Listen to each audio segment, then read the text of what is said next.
ಓಂ ಶಾಂತಿ. ಇವತ್ತೆಲ್ಲರೂ ಒಂದು ಕಥೆಯನ್ನು ಕೇಳೋಣ.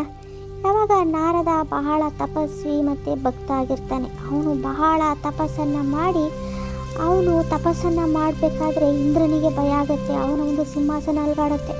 ಆಮೇಲೆ ಇವನಿಗೆ ಭಯ ಆಗಿ ಏನು ಮಾಡ್ತಾನೆ, ಅಪ್ಸರೆಯನ್ನು ಕಳಿಸ್ತಾನೆ ಅವನ ಒಂದು ತಪಸ್ಸನ್ನು ಭಂಗ ಮಾಡಲಿಕ್ಕೆ. ಆದರೆ ನಾರದ ಅವ್ರು ಯಾರಿಗೂ ಸಹ ಅವನು ಚಂಚಲ ಆಗದೆ ಅವನು ತಪಸ್ಸನ್ನು ಪೂರ್ತಿ ಮಾಡ್ತಾನೆ.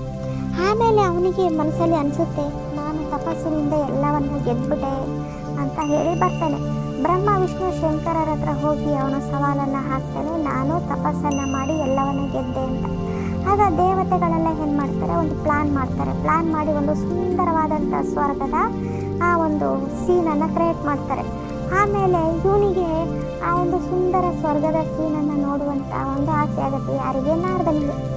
ಆಮೇಲೆ ಅಲ್ಲಿ ಬಹಳ ಒಂದು ವಿಜೃಂಭಣೆಯಿಂದ ಒಂದು ವಾದ್ಯಗಳು, ಒಂದೆಲ್ಲ ಸಂಗೀತ ಎಲ್ಲ ಕೇಳಿಸ್ತಾ ಇರುತ್ತೆ.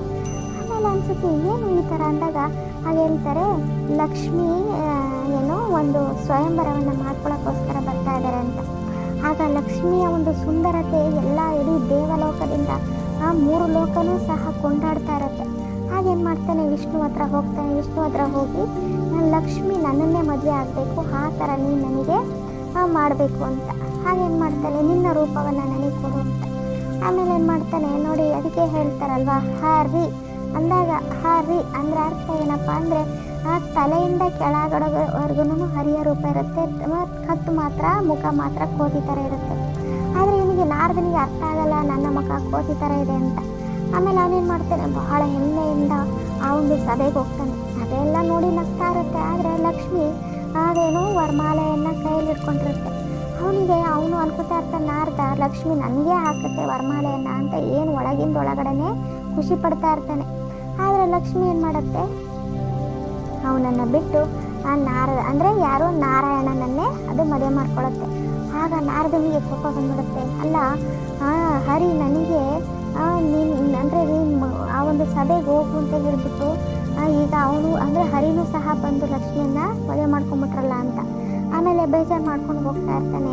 ಅಲ್ಲಿ ಒಂದು ನೀರು ನಿಂತಿರುತ್ತೆ. ಆ ನೀರಲ್ಲಿ ಅವನ ಮುಖವನ್ನು ನೋಡಿಕೊಂಡಾಗ ಆ ಮುಖ ಕೋತಿ ಥರ ಇರುತ್ತೆ. ಅವನಿಗೆ ಅರ್ಥ ಆಗುತ್ತೆ, ಅದಕ್ಕೆ ಲಕ್ಷ್ಮಿ ನನ್ನನ್ನು ಮದುವೆ ಮಾಡ್ಕೊಳ್ಳಿಲ್ಲ ಅಂತ.